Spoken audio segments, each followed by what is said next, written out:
Hello नमस्कार दोस्तों, study point 9 YouTube channel पे आप सभी का स्वागत है। आज हम कंप्यूटर की सेकंड क्लास लेके आए हैं, जिसमें हम बेसिक कंप्यूटर जानेंगे जो हर प्रतियोगी परीक्षाओं के लिए इम्पोर्टेंट होता है। देखिए, आज ये कंप्यूटर की क्लास में हम क्या क्या पढ़ेंगे, इससे पहले मैं बता देना चाहता हूँ, जो यदि चैनल पे नए हैं तो चैनल को सब्सक्राइब जरूर कर लें तथा साथ ही साथ बेल आइकन को ऑन कर लें तथा ताकि हमारी हर वीडियो आने पर आपको नोटिफिकेशन सबसे पहले मिले। और साथ ही साथ इस वीडियो की पीडीएफ तथा सम पाने के लिए हमारे टेलीग्राम चैनल स्टडी पॉइंट 9 को ज्वाइन करें। देखिए, हमारे चैनल पे स्टडी पॉइंट 9 यूट्यूब चैनल पे सभी प्रतियोगी परीक्षाओं के लिए महत्वपूर्ण सुबह है करंट अफेयर्स की क्लास तथा दिन में है हिंदी, कंप्यूटर तथा जीके जीएस संबंधी, विज्ञान से संबंधित मैथ, रीजनिंग आदि क्लासें होती हैं। उनको देखने के लिए हमारे यूट्यूब चैनल को ज्वाइन कर लें, सब्सक्राइब कर लें।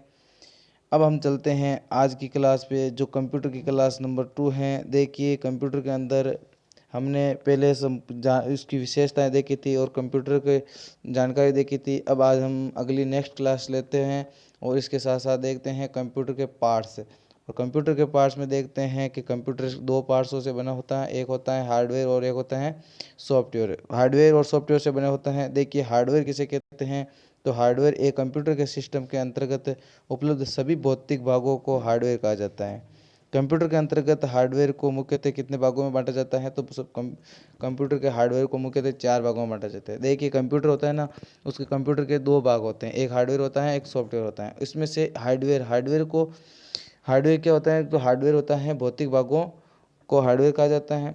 और हार्डवेयर भी 4 भागों में विभाजित है। 4 भागों में कैसे, जैसे एक होता है सीपीयू, एक सीपीयू होता है, एक इनपुट डिवाइस होती है और दूसरा आउटपुट डिवाइस होते हैं, और तीसरा देखो, एक सीपीयू होता है और दूसरा इनपुट डिवाइस और तीसरा आउटपुट और चौथा स्टोरेज होता है। अब देखिए, इन सभी भागों की हम अलग अलग चर्चा करेंगे। इससे पहले हम देख लेते हैं, आज लेते हैं सीपीयू को।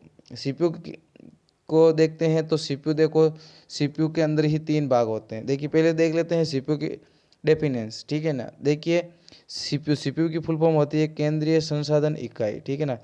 इसकी फुल फॉर्म होती है सेंट्रल प्रोसेसिंग यूनिट तथा इसे कहते हैं माइक्रो प्रोसेसर, या कह सकते हैं प्रोसेसर भी कहा जाता है। देखिए, ये एक माइक्रो चिप होती है जो सिलिकॉन पदार्थ से बनी होती है और इसे सीधे मदरबोर्ड के अंदर उपलब्ध सीपीयू सॉकेट के अंदर रखा जाता है। देखिए, ये सीपीयू होता है, मदरबोर्ड होता है ना, मदरबोर्ड के अंदर ये सीपीयू सॉकेट होती है और वहाँ पे सीपीयू को डायरेक्ट सीधा रखा जाता है, ठीक है ना।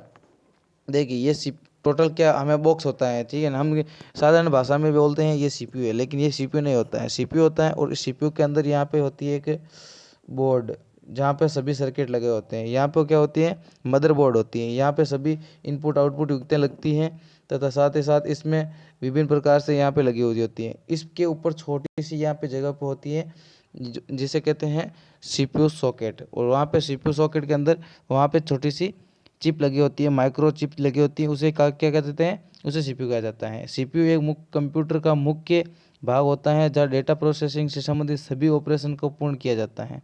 सीपीयू कंप्यूटर में सभी प्रकार के निर्देशों को लोड, इंटरप्रिटेट तथा निष्पादन करने का कार्य करता है। सीपीयू क्या काम करता है, सभी इनपुट लेता है और इनपुट लेके क्या करता है, सभी निर्देशों को लोड करके इंटरप्रिटेटर तथा निष्पादन का कार्य करता है, ठीक है। अब देख लेते हैं सीपीयू के भाग। अब देखिए, सीपीयू के अंदर भी 3 भाग है। सीपीयू के अंदर के कौन कौन से 3 भाग हैं, तो एक है एएलयू, दूसरा है सीयू और तीसरा है रजिस्टर। देखिए, एएलयू होता है अर्थमेटिक लॉजिक यूनिट, दूसरा होता है सीयू होता है कंट्रोल यूनिट और तीसरा होता है रजिस्टर। देखिए, अब इन तीनों भागों की विस्तार से चर्चा करते हैं कि एएलयू किसे कहते हैं, सीयू किसे कहते हैं और रजिस्टर किसे कहते हैं। देखिए, एएलयू का अर्थ होता है अर्थमेटिक लॉजिक यूनिट। इस प्रकार आप मीनिंग से ही समझ सकते हो कि ये अर्थमेटिक की मतलब गणितीय गणनाओं और उनकी लॉजिक यूनिट है। देखिए, वे स्थान जहाँ पर डेटा प्रोसेसिंग के दौरान वास्तविक रूप से निर्देशों पर निष्पादन किया जाता है। देखिए, एएलयू सभी प्रकार के अंकगणितीय, जो जैसे प्लस माइनस गुणा भाग की जैसी कोई भी तार्किक गणनाएं हो, तार्किक तुलनात्मक गणना हो को निष्पादन करने हेतु जिम्मेदार होता है। देखिए, एएलयू क्या काम करता है, तो एएलयू काम करता है गणितीय गणनाओं को सॉल्व करने का कार्य। अब देखते हैं नेक्स्ट होता है सीयू। सीयू होता है कंट्रोल यूनिट। कंट्रोल यूनिट कह सकते हैं या कह सकते हैं इसे सीटीयू। सीटीयू की फुल फॉर्म होती है कंट्रोल एंड टिमिंग यूनिट, या इसे कह सकते हैं कंप्यूटर की नाड़ी सिस्टम। देखिए ये केंद्रीय नाड़ी सिस्टम जिस प्रकार मानव में नाड़ी सिस्टम का कार्य करता है, नर्वस सिस्टम कार्य करता है, उसी प्रकार ये सीपीयू के अंदर कार्य करता है। देखिए कंट्रोल यूनिट क्या काम करता है, तो कंट्रोल यूनिट काम करता है कि डाटा की प्रोसेसिंग करता है। क्या करता है? डाटा की प्रोसेसिंग करता है। ये कंप्यूटर के अन्य भागों हेतु केंद्रीय नाड़ी के रूप में कार्य करता है। ये संपूर्ण कंप्यूटर सिस्टम को कंट्रोल, नियंत्रण और कोऑर्डिनेट सामंजस्य करता है। ठीक है ना। क्या करता है? देखो संपूर्ण कंप्यूटर को सिस्टम को ना ये कंट्रोल करता है। कौन करता है? सीयू। कौन करता है? सीयू। और कोऑर्डिनेट मतलब उसमें सामंजस्य बनाए रखता है। ठीक है ना। कंट्रोल यूनिट मेमोरी में लोड किए गए प्रोग्रामों में निर्देशों को फेच करता है तथा निर्देशों को डिकोड करता है। देखिए क्या करता है, जैसे ये तीन प्रक्रिया होती है। एक होती है, देखिए ये होती है, दूसरा ये, तीसरी है। जैसे देखो क्या है, ये एलयू है, माना कि ये एलयू है और ये सीयू है और ये रजिस्टर है। ठीक है ना। सॉरी एक मिनट, ये रजिस्टर है। तो क्या काम करता है, देखिए पहले जो भी डेटा डालते हैं, इनपुट डालते हैं, वो रजिस्टर में जाता है। और जैसे ही रजिस्टर में जाता है, देखो रजिस्टर क्या कौन सी होती है, तो जो ये रैम मेमोरी होती है। कौन सी मेमोरी होती है? रैम मेमोरी होती है। और रैम मेमोरी के अंदर डेटा अस्थायी रूप से स्टोर रहता है या स्थायी रूप से, तो इसका से होगा अस्थायी रूप से। ठीक है ना। और यदि जैसे अस्थायी रूप से होगा तो सीधा ये वापस किसके पास जाएगा, ये सीयू के पास जाएगा, कंट्रोल यूनिट के पास जाएगा। और कंट्रोल यूनिट इसे क्या करेगा, इसे फेच करेगा। ठीक है ना। फेच करने के बाद ये देगा किसको, एएलयू को। क्या किसको देगा? एएलयू को। एएलयू को देगा, मतलब एएलयू को देते समय ये क्या कर देगा, डिकोड कर देगा। क्या कर देगा? डिकोड कर देगा। और इसकी वो गणना करता है कौन, एएलयू गणना करने के बाद वापस किसे देता है, ये वापस देता है रजिस्टर को। ठीक है ना। और वापस रजिस्टर को देता है। और यहाँ पे फिर हम देखते हैं कि कंप्यूटर को इनपुट देखो आउटपुट के रूप में ये स्क्रीन पर भी दे सकता है।